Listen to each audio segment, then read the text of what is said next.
right, everyone. Welcome. And we have with us today Ashley Gross, the CEO of AI Workforce Alliance. Super excited to have her.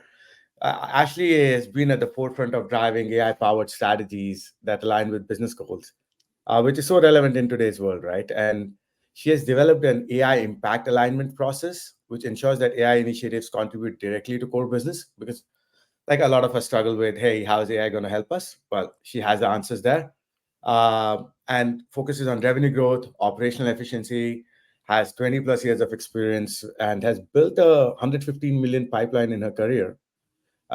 She's recognized as one of the leaders in leveraging AI for sales enablement and personalization. So, welcome, Ashley. Super excited to have you here. Thank you. I'm happy to be here. Right, and so tell us how you got into the whole AI wave, and what prompted you. Like, would love to just get your journey quickly. Sure. So I got on before it was really a wave. Generative AI is, nothing new, but I definitely did not see the wave when I decided to jump in. I'm a tenured marketer. And so prior to 2020, I kind of didn't think that anything in STEM was really for me, purely because I wasn't that great at statistics. So I just kind of stayed in my little marketing lane. But in 2020, I wanted to condense my work week from 40 hours to 15 hours and maintain that same value and the same outcomes and the same level of accuracy and efficiency in the deliverables. And so I stumbled across Jarvis, now it's Jasper AI, and I used that tool as an individual learner and contributor and built out over 50 use cases myself, but eventually was able to condense my work week from 40 hours to 15 hours. And then in 2022, I worked for an enterprise company again as a marketer. And because of my incessant talking about AI and how it can, deliver great results, but most importantly, get you back to doing the tasks that you love and automate a lot of the tasks safely that you hate. The CMO came to me and she was like, "Hey, do you want to roll out generative AI to a marketing org of over 100 marketers?" And this was pre ChatGPT, which is why I joked at the beginning where I said I didn't really see the wave yet because I wasn't quite sure what that AI ROI looked like for a Right. whole team. I knew what it looked like for me in time saving and overall job satisfaction. But that was really when I had my first experience of, okay, how am I going to go from being an individual learner and contributor implementing AI to teaching a marketing org of over 100 and implementing this and actually getting real tangible value? And so I went to every single marketing department lead and I asked them what tasks they hated doing that they had to do every single day. And I aligned those use cases and the things that they hated doing with the business problem that we were all having to solve that quarter. And Mhm. those were my pre AI use cases. And we applied metrics, we applied timeline, we applied what resources were needed. And within 3 months of implementing those 25 AI use cases, we overachieved our pipeline target of 90 million and hit 115. And that was the first time I said, whoa, this is bananas. But also, I was able to tie the outcome to revenue.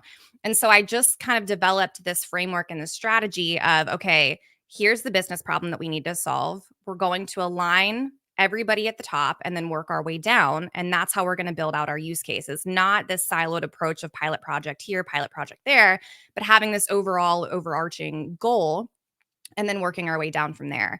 And since then, I have formed, my AI alignment impact strategy and framework, and it has worked in 11 other mid-market enterprise companies. And we're able to tie the outcome to revenue, which is it's a language that everyone speaks, right? Because if you're not making money as a business, nobody's making money and nobody's jobs are safe. So it's kind of been this cool transition of originally I went into using AI for time saving and efficiency. And now it's not just time saving and efficiency and giving me job satisfaction.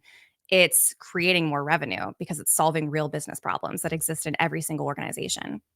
Wow. This is something which I think so many people are interested in knowing more about. So, can you explain how the AI impact alignment process works in more detail? Yeah, Like, what specific absolutely. steps are involved? What industries and verticals have you seen more success with? Any examples you can share? Yes. So I will add this caveat in, right? 90% of AI implementation is communication. And I think that gets lost in translation a lot. And I think that's probably why a lot of people have a hard time picking these pilot projects off and getting mass adoption right away. And so with the AI impact alignment process, I immediately go in to the founder and the board level and the C-suite executives, and I say, what is the biggest business problem that you're focused on right now? And sometimes I give them options, right? Like, is it revenue? Is it customer churn? Is it lack of clean and rich data tying every department together? And I have them align on what that business problem is. Because if you're not aligned at the top for communication and that business problem that you're solving, nothing else is going to flow down, especially not AI, because it's going to enhance your inefficiencies. So then once they agree on what the business problem is, I say, okay, great, let's go back around the table. And let's just say for, the case of the situation, it's lack of clean and enhanced data. That's the business problem that they need to focus on this quarter. So then every single person goes around and they write down 3 to 5 ways in their past career experience that they've solved that problem. This is fundamental because what I'm doing is building the pre AI use cases out. So the important thing is everybody goes around and they write down 3 to 5 ways they've solved the problem of lack of clean and rich data. They apply metrics, they apply a timeline, and they apply the resources that were needed to complete that. And so from there, I just have them go back to their teams. So CMO goes back to marketing, CPO goes back to product, so on and so forth. And I say, now out of those 3 to 5 use cases, ask your teams which of those they would hate doing the most. This is where you get buy-in because you don't want to give any of your employees this job scarcity mindset. So you want to pick the use case that's still going to deliver the same ROI. It's still going to fix the problem that you need to fix, but they don't want to do it. It's not something they enjoy doing. Yeah. From there, all you really have to do is benchmark who in your company is using an LLM, right? Because they're using them. You just might not know it because you didn't put an IT policy in place, and put out an anonymous survey, ask them what LLM they're using, what they're using it for. And then based on those anonymous answers, that's how you build out your IT policy and usage policy. And then after that, it's just bi-weekly department calls with their organizations, walking, crawling, walking, running, that kind of methodology into here's the use case. Here's a Slack channel where we're giving updates on how far each department is coming with those use cases. And here's what we're seeing in terms of ROI, right? This is the part where it's like the task forces come out, the AI champions in the organization come out. And so a really great example of this is if you're focused on a business problem such as, lack of revenue, and you're sitting in a marketing organization, then every department within marketing is going to go around and say, okay, what converts the highest intent ICP prospects, right? Like what converts the most? And design might say short explainer videos, but they take us months to create. So we're like, okay, that looks like a really great use case for AI. Let's pop in mid-journey. Let's figure out how we make these short explainers faster. But ultimately, we still know that the use case we're picking is going to help us solve the business problem we have, which is lack of revenue. And you just go round robin like that to every single department and find something that is driving a meaningful solution. You already have metrics and a timeline in place. And that's really just how you holistically continue to get adoption and buy-in from all levels. And I'll give you a great example. So in the healthcare industry, right, we deployed AI to enhance patient data flow, which was just reducing the onboarding time by 40%, which led to faster revenue cycles. So if I'm walking you through this, I would say, again, business problem is slow sales cycles, lack of revenue. But the use cases we're implementing, right? Onboarding time, we're increasing it by 40%. We can quantify and qualify the impact of that, leads to the faster revenue cycles, which leads to more revenue because your slow sales cycles are no longer stagnating your QBRs. And I would say, as far as that second question that you asked me in terms of which industries do I see this benefiting the most, I don't think there's a right or wrong answer to this. I think every industry could benefit from this, but in my experience, I would say the industries with complex, high stakes processes like healthcare, government, chemical, they've seen the most significant ROI just because of they tend to be risk averse. And so really focusing on that business problem and breaking it down into digestible processes and use cases and then ranking them on what's low stakes and what's high stakes and then working your way up has turned them into being, more accepting of using technology for what it was built for.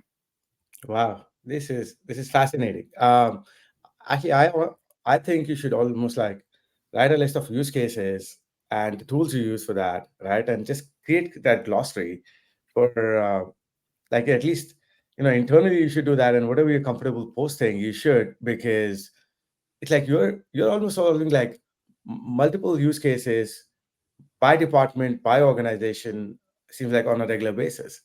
100%. Yeah, that's why I partnered with Chief AI Officer and eventually we built out an enablement team. And so now we have a team of 25 Chief AI Officers that solve those three specific business problems. We already have the tools, they're vetted for GDPR, they're compliant with the EU.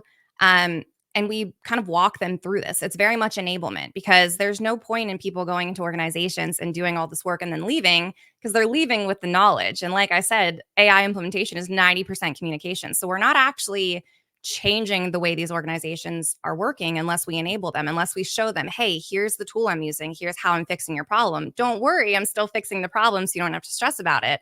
But take the opportunity and learn, right? Do you want to get on a seat for this plan so that as I'm doing these, you hop on and you learn how I'm doing them as well? That way we're empowering your workforce, because what I don't want to see happen is employers laying off their employees because they think they need AI specialists to be brought in and hire them. And while those AI specialists are great with generative AI tools, they don't know your business. They don't know your why. They don't know your culture necessarily. And they can learn it, but you have people in the organization that are already ready to champion AI. It's just your job as an employer and as a C suite executive and as a people officer to figure out a way to intrinsically motivate them. And so my biggest call out is we always make sure that when we're implementing AI use cases in these companies, we work with the HR team and we say, listen, if AI implementation really is something that you want everybody in your organization to be focusing on, let's throw something behind that so that it's not just wording. Let's put some action behind that. Let's add it as a core competency so that everybody in the organization understands if they do AI implementation and we assign metrics, a timeline, right? Deliverables needed, then it goes towards 1 point or 2 points of you getting a bonus. That's something that gets everybody bought in because Yeah. now you're aligning their impact with the business and you're saying we want you to do this. We're not just saying, hey, AI implementation this quarter and then next quarter we're going to change our priorities. We're saying this is fundamental to our business. Right. And so this is great. Now you work with mid-market enterprise customers, right? Yes. What if there are startups who are like growth stage, early stage, right, in different buckets? They want to do this. Mhm. Uh, what is your recommendation for them? I would say everybody, regardless of the size, could always use AI to, forecast market shifts, target the right segments, optimize customer experiences. Like that's a place that everybody can start.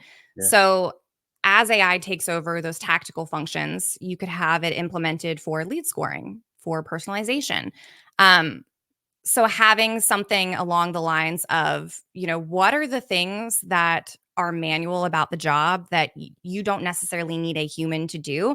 because everybody needs to make money. And if you keep the humans as the selling points, because selling is human to human interactions, why don't we implement AI solutions that get you insight into those prospects so that when you get on the phone with them, you're adequately like prepared, right? Using something even as basic as Claude to look at a quarterly earnings report that's public and having it segment a talk track for you, or have it segment like an outreach sequence that's not just guessing what you should be saying based on their personas that you've mapped that are probably not accurate to begin with. Just adding it to enhance as an assistant and not a replacement would be my best advice for any size organization. Amazing. That makes so much sense. This is like just a lot of golden nuggets out here. Thank you, Ashley. And continuing, right? So building a 115 million pipeline, 90 to 115, right? Like overachieving that. Could you walk us through some of the key steps on like what was the process? Which were the AI power tools which help streamline the sales enablement efforts? Like the methodologies you use, like just this exercise, the framework you mentioned, like you talk to people, you see the problems, you ask them to list out the top problems. What are they struggling with manually, right? So walk us through that process of that 90 to 115 tools, strategies. That'll be amazing. Yeah. So I would say, just to kind of give some high level overviews, when I went to product marketing, they were like, competitive intelligence is taking us a really long time. And if you look at product marketers, they're dealt a very heavy hand in research. And they should definitely know the research, right? But there's nothing wrong with having AI kind of give you the cliff notes of what you need to know, because your priorities are going to change every single quarter, depending also on what is happening in the market. Maybe you have a competitor that takes it up a notch, and then you need to take your GTM strategies up a notch, and you weren't planning on doing that, and you have a product launching, and you have this going on and this going on. And so for product marketing, it used to take them 45 minutes to perform, that research. And then using Jasper AI, we put our templates into Jasper and we said, here is how we conduct, product market research every single time for this product or for this competitor. Here's the template. And then we just had to go and use ChatGPT to give us the clip notes of that company, put it into Jasper that already has our template. And then it gave us the exact information we needed. But most importantly, the way that they were used to looking at it and understanding it so that everybody was still speaking the same language, that we were still using the same templates. But then also, if you take that up a notch, in Jasper, you have spaces. And so product marketing, right? We were we had different employees in all different geographical locations. And so one of the processes that were hindering innovation was the need for, if a product marketer is putting together this research to go to market and get everybody else ready, then we're waiting on all these different locations to wake up and coincide and add their feedback. And it takes a really long time. So using Jasper Spaces, we had a space, we added a priority, we integrated it with Asana. So again, I'm not changing the workflow for everyone. They're used to having their to-do list spoken to them in Asana.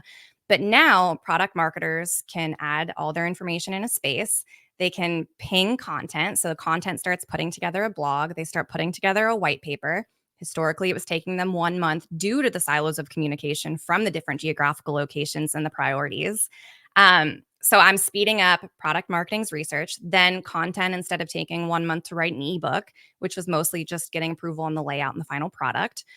They are now only having to spend an hour because they're getting buy-in and collecting all that feedback directly very quickly. From there, it was okay. Design is a team of 5 for an enterprise size company. Wow, they are dealt a really heavy hand and they need to constantly shift priorities based on different business initiatives and goals and product launches. So instead of them having to get on a weekly call and say, here's the priorities, what needs to change, we were able to update that in Asana. So now they don't have to have a stand up every single week that's 45 minutes. It's just automatically plugged in and reprioritized on their Asana. And you see the domino effect, I'm kind of getting at is you solve these problems and, you know, even individually, the use cases are already alleviating so much time, so much busy work. They're bringing the individuals more job satisfaction because they don't want to be busybodies for the sake of being busybodies. But also, it's speeding up holistically the whole entire process. So we're going to market faster. We're able to be proactive and not reactive. And I think that's the biggest value metric in my mind for anything related to GTM is the ability to be proactive and not reactive. Right. Awesome. So you said the whole product marketing side, content side, design around that, right? All these marketing initiatives. What about like sales initiatives or like demand gen initiatives, like reaching Yes. out to folks? Like how do you personalize that? Research around that. Like anything you worked on that side, demand gen and sales? 100%. Absolutely. So if we think about demand gen and sales, and let's just even take it back before demand gen, let's talk about the lead gen portion. Using AI to clean and enrich your data so that as you are trying to figure out what your high intent leads are and you're making sure that you're targeting them and not, having this nucleus that's messy with mismatched data points. And depending on if you're sitting in sales or marketing, you have a different perspective on it. Using AI to clean and enrich your data and then using an AI tool to have that same visibility of regardless of who's looking at it, they're seeing the same numbers, the same enrichments, the same contacts, the same activity. That bubbles up to not having friction between marketing and sales. Because if everybody's focused on high intent data and high intent ICP scores and the activity that actually converts them, then your churn rates are going to go down, right? And then if we take it a step further, there's not going to be friction between marketing and sales because if Yeah. we let the problems bubble up enough, we see this time and time again. Marketers are like, well, I brought in this many leads and sales didn't close this many leads. And then it's like, but if we actually look at those leads, they're not high quality, right? They weren't high intent. They weren't actually the ones we wanted to target. And so while we were bringing in all these low intent leads, the high intent leads were slipping through the cracks and becoming cold. And so just using things like Awaria, which is a social media listening tool to enrich the data so that you're not guessing based on a persona or based on a title or based on an annual, revenue report. You're actually able to see, hey, this company in real time is asking us questions that pertain to our brand or keywords related to our brand that are XYZ. So maybe in our outreach sequences, maybe in our next ebooks, right? Like maybe in our content, we should focus on the things that they're actually asking like in real time. Little things Right. like that make a big difference.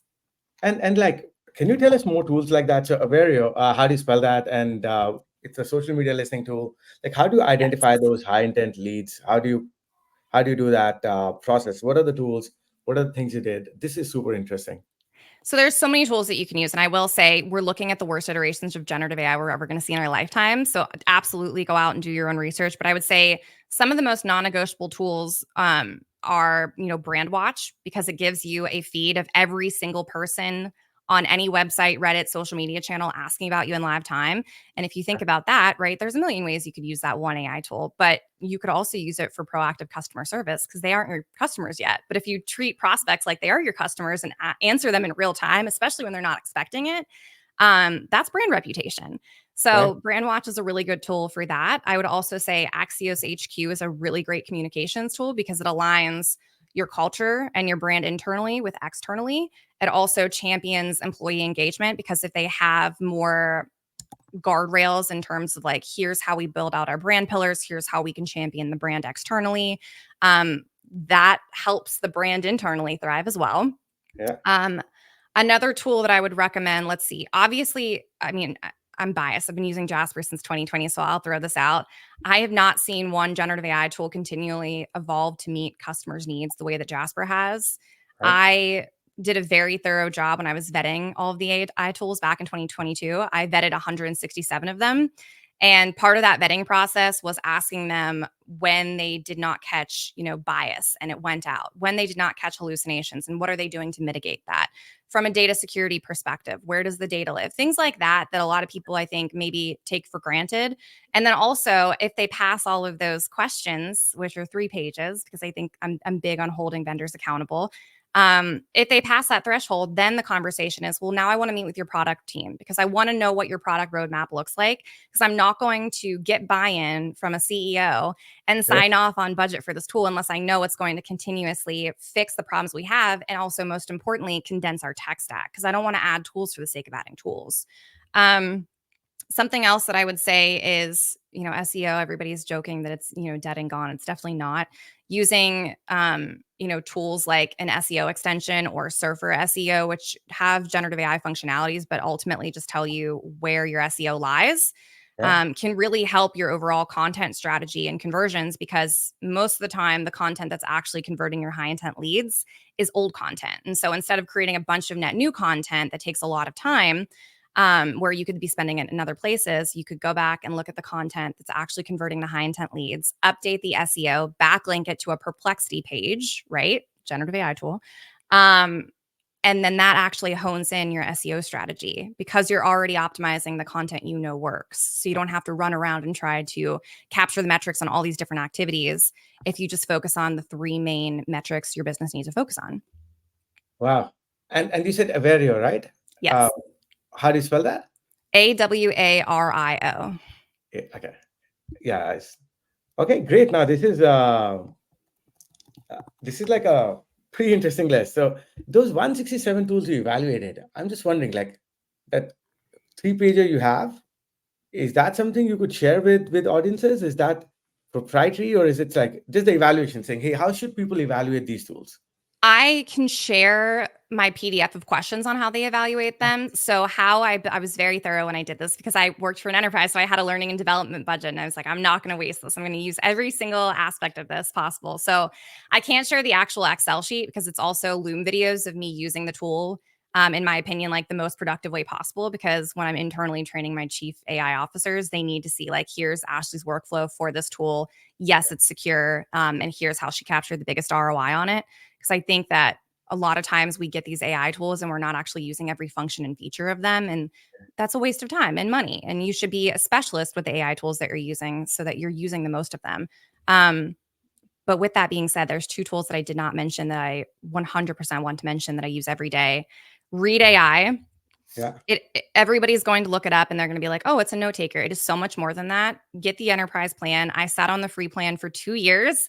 Their enterprise plan, I believe, is $25 to $30 a month. And it is so amazing for so many reasons. But the internal communications, it tells you how many times you're being interrupted, how many times you're interrupting, non-inclusive language, charisma. So you can actually measure the intent of the conversations and the meetings you're having. And Right. that is really helpful for proactively mitigating and problem solving and conflict resolution. So that tool goes to the top of my list for sure. Um, and then also I would say Zeacon AI, so Zeacon. It's Right. an embed link. And so everybody is, focused on video and they're putting out content already, but they have no way of actually measuring that content. They're measuring it on likes or comments, or if somebody, on their target 100 contact list is interacting with it. And it's missing it, right? We should all try to strive to own the data Yeah. for the activities we're pushing out, in the most ethical and safe ways possible. So Zeek and AI, you embed into the video, you still share it everywhere that you want to share it, but then anytime somebody clicks on it, they take you to their homepage and you can watch that same video on their homepage, but now you're able to see what their browser is, what they are, what area they're coming from, Yeah. what their location is, how long they're staying on the video. After the video, what else did they click on? So you can actually see the customer journey. And this Yeah. prevents that insight from bubbling up into a bigger problem, because if you know where customers are dropping off in the funnel, you can fix it proactively before it becomes a huge revenue issue. Wow. This is insane. And you said you could share the list of questions to Yes, evaluate, right? happily. That'll be awesome, right? Like, no, this is like actually you're a powerhouse, and there's so many people yeah, you're gonna be helping out so many people with this, and hopefully more lives. Thank Uh, you. and this whole thing around like the Chief AI Marketing Officer certification, Mhm. uh, like how did this initiative come in? Like this certification, how does it help folks? Like, tell us a little bit more about that.